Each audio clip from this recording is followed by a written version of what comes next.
Under the rules, you have 1 day. No, don't give me that. Don't finish it then, pare. Pag lugar mo, ilang beses ka nakiusap sa akin eh. Huwag mo ako sigawan. Ilang beses ka rin nakiusap pa. Hanggang doon na. Nag-abroad ka ba eh. Anong gusto mo? Anong gusto mo? Sindak ka ng sindak dito eh. Bakit? Sisigawan mo ako ng pakialam mo. Wala akong pakialam sa pupoto dun eh. Sinabi mo yun. Interest mo lang iniisip ko eh. Gusto mo ipapa-50 ano mo kami? Sabi ko sa'yo, sabi ko pare baka pwede makiusap. This is too important. Ninyo sa kanya, itong envelope na to ay galing po from the Office of Vice President Sara Duterte o galing kay BP. So, ibibit ninyo, sabi nyo, as one of the signatories of DepEd checking account, alongside USEC, Annalyn Sevilla, I signed check related to the department's confidential fund. And recall that each one amounted to 37,500,000. So ito pong 37,500,000, ilang beses po kayong nagpirma ng cheque in connection dito sa 37,000? Ilang 37,500,000 pong cheque ang napirmahan po ninyo? Habang hope po kayo. Mr. Chair, I'm not very sure if it's 2 or 3. Okay. It should be around that. 2 or 3. So more or less, mga nasa 54 million ang napirmahan po ninyo. Tama po? Yeah, but separate checks. Apo, dalawang check na worth 37 times 74. Apo. Now, sabi po ninyo sa paragraph 4, between February 2023 to September 2023, I received a total of 9 envelopes labeled Hope. My current position in DepEd during that time. Concurrent. Ano po? Tama po ba? Concurrent position. Yes. So tama po ba itong sinabi ninyo? Yes, Okay. Mr. Ano po Chair. yung laman nitong siyam na envelope na to? It's 50,000 pesos. 50,000. So 50,000 times 9. So for 9 months, ilang buwan po kayong naging Hope? 9 months? May I explain that? Yes, please. I've been receiving that envelope, but I never opened it while I was at DepEd. Some of my friends, when I left, we saw that those envelopes still intact, not opened. So I actually didn't know how much money there was in each of the envelope. But how did you know na pera po ang When I laman? retired already, I was asking for an exit call so I could You were return asking for? an exit call when I was leaving already DepEd because I wanted to return those envelopes, but I wasn't able to have that exit call. I wasn't able to return, but so I sought some advice, and they just advised me to donate it to a non-government organization, which I did, and that's the only time that I opened those envelopes in front of the people that I was donating it, and it was 50,000 per envelope. So 50,000 times 9. It's 450 po. And 450. They issued me a receipt for that 450. Okay. Sino po nag-issue ng receipt? Yung the one who it's an The one it's an NGO that Okay, I so donated yung the money. pinag-donate po ninyo. Yes, Do you have that receipt? Yes, sir. Thank Yes, you. sir. Can we Yes, have a Mr. copy Chair. of the receipt, Yes, ma'am? Mr. Chair. Thank you po. So, buwan-buwan po, nakakatanggap po kayo ng 50,000 at sinasabi po netong si Assistant Secretary Sunshine Fajarda. Sabi po ninyo sa kanya, itong envelope na to ay galing po from the Office of Vice President Sara Duterte o galing kay BP. So, ano po ba ang trabaho nito ni Assistant Secretary Sunshine Fajarda? She used to be the head executive assistant. Heya. And then, yes, and then she became an assistant secretary. Okay. At ang asawa po niya, sabi po ninyo dito, si Edward Fajarda, siya naman po ang Special Disbursement Officer. Tama po ba? Yes. Okay. So, ibig sabihin po, itong mag-asawa po, si Sunshine Fajarda at si Edward Fajarda ay very close po talaga sa Vice President. Tama po ba? Masasabi po ba ninyo na very close sila? I couldn't say that po. Pero the fact na si Sunshine Fajarda ay Heya, so siya po yung laging kasama. Tama po ba? If you're the Heya, you're usually the one who has trust and confidence from the Yes, city. trust and confidence. So, ano po ba yung mga trabaho kadalasan ng Heya?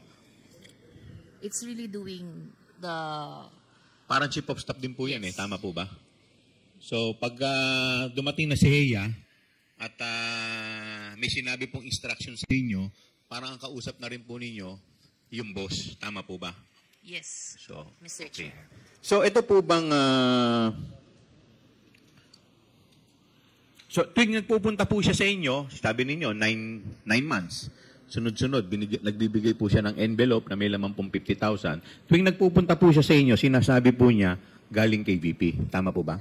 Kami po yung umaakyat sa Umakyat kayo. Office of the Secretary. Saan po kayo umakyat? Saan office po? Sa Office of the Secretary. Kasi that's where she holds office. Sa office ni Assistant Secretary Fajarda. Yes. Okay. Yes, Chair. By the way, ito po bang opisina po niya? Gaano po ito kalayo sa opisina ni VP Sara? The Same office. So, ibig sabihin, isang opisina lang po silang dalawa. Okay. Pero kasi normally po, yung USEC ang nagpapatawag ng ASEC Tama po ba? Tama po ba? Kasi mas mataas po yung USEC kaysa sa ASEC But this time, yung ASEC po ang nagpapatawag sa USEC. Tama po ba? Yes, Chair. Okay. So, yun po hindi naman normal. Kasi normally talaga, ang boss ng ASEC, yung USEC. Tama po ba? Okay. So, the fact na kayo po ay pinatatawag ng ASEC, ibig sabihin po talaga, talagang very close. At talagang parang very close siya sa secretary. Tama po ba? Parang alter ego po siya. Okay. Pakidescribe nyo nga yung opisina ng Office of the Vice President at saka ito pong opisina ni Assistant Secretary Sunshine Fajarda. Ano po ba yan? Kunyari, halimbawa, ito po, isang opisina to. Meron lang po ba siya doong table o meron din siyang sariling opisina doon? May sariling opisina. So, para siyang chief of staff doon. Okay. Pero lahat yan under ng Office of the Secretary. Kasi normally po, ang mga may opisina lang po doon, USEC. Tama po ba? Ang mga USEC po, may kanya-kanyang opisina. Tama po ba? Sa baba po. Sa baba. Yung mga ASEC po, may mga opisina rin po ba? Yes, Saan po? Sa baba rin. Naka-scattered kasi madami. Naka-scattered. So, ibig sabihin, on top dun sa opisina niya, as ASEC, meron din siyang opisina sa loob ng opisina ng Secretary as Heya.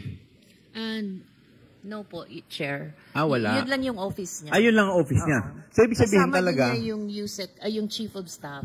Okay. Ang nag-office doon, Chief of Staff at saka yung ASEC. Doon sa loob ng opisina ng Secretary. Okay. Yes. So, yun lang po.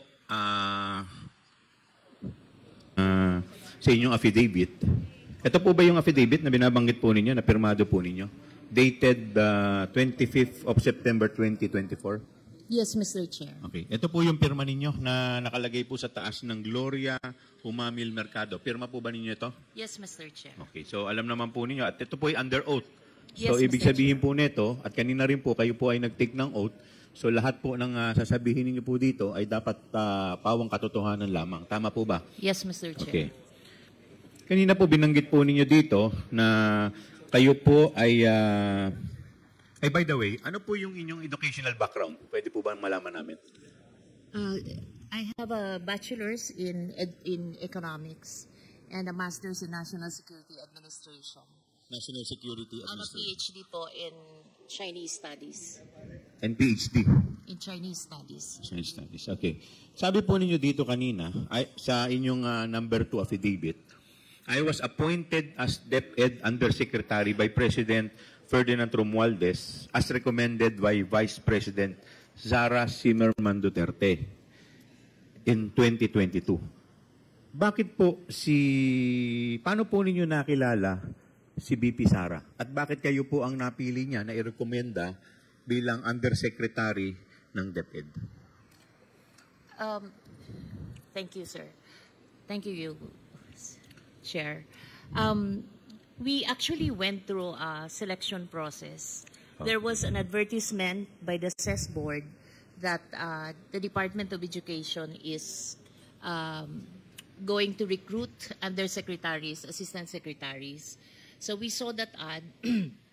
I was currently working with the Office of the Presidential Advisor for streamlining government processes. And so we applied, we were interviewed, and then we received a communication that we passed the interview and the process, the selection process, and that we are to assume at a specific date. Okay. So, ibig sabihin po, prior to your appointment as Undersecretary, hindi pa po nyo kilala si Vice President Sara Duterte. Tama po ba? Kilala naman po, Kilala Your na po Honor, ninyo. kasi she studied at the Development Academy of the Philippines where I Okay. was the Dean and the Senior Vice President. She was our graduate student. So, din po kayo sa DAP? Yes po, sir. Ano Your pong, Honor. course ang kung saan po kayo din? Sir, it's just one. So, yung buong DAP kayo po yung ano? Yes, sir. Okay. Development It's Academy, the tama Graduate po ba? School of Public and Development Management. Okay.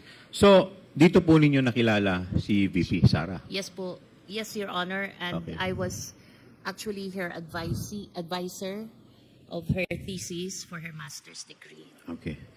So yung recommendation po niya, kayo po ay naging Undersecretary for Human Resources and Organizational Development. Tama po ba? Yes, yes, Chair. Okay. So ilan po ba ang USEC ng DepEd? We were 9 po. Siyam po. Ano-ano po yung mga USEC na to? USIC for finance, admin, Finance. infrastructure. Infra? Yeah. We were admin, finance, curriculum, human resource and organizational development. Pakilakasan po. Pakilakas. Human resource and organizational development, operations, planning, procurement, and procurement. chief of staff. Kasi And may it's- USEC for procurement po. Sir, the USEC for procurement was a product of an organizational review which we did when we came into DAP, into DepEd. Okay. So, as USEC for Human Resources and Organizational Development, kayo rin po ay na-designate as head ng procuring entity. Only in 2023, sir. February 2023. So, dalawa po yung function ninyo. USEC po kayo ng Human Resources and at the same time, kayo rin po ang head ng procuring entity. Tama po ba? Yes, Mr. Chair. Okay. Bakit hindi po yung USEC for procurement ang head ng procuring entity or ng HOPE? Bakit po yung sa human resources po? Kayo po, yung opisina po ninyo, ang pagkakaalam ko sa human resources, kayo po yung sa mga recruitment ng tao, tama po ba? Yes, Mr. Chair. Yun po yung trabaho ninyo, tama po ba? Ang trabaho ko po, Mr. Chair, is human resource. Then I have the National Educators Academy of the Philippines and the Teachers Excellence Council. Tama po. There's 1.1 So in short po, billion. yung trabaho ninyo has nothing to do with procurement. Yes, Okay. yes, Mr. So ang Chair. tanong ko po, bakit po kayo ang naging head ng procuring entity? Bakit kayo po ang napili? I think it's a trust. It's a trust. So, kasi pwede naman yung finance, pwede naman po yung admin, tama po ba? So, it's a trust. So, ano na po, babanggit po ninyo dito sa inyong paragraph 3?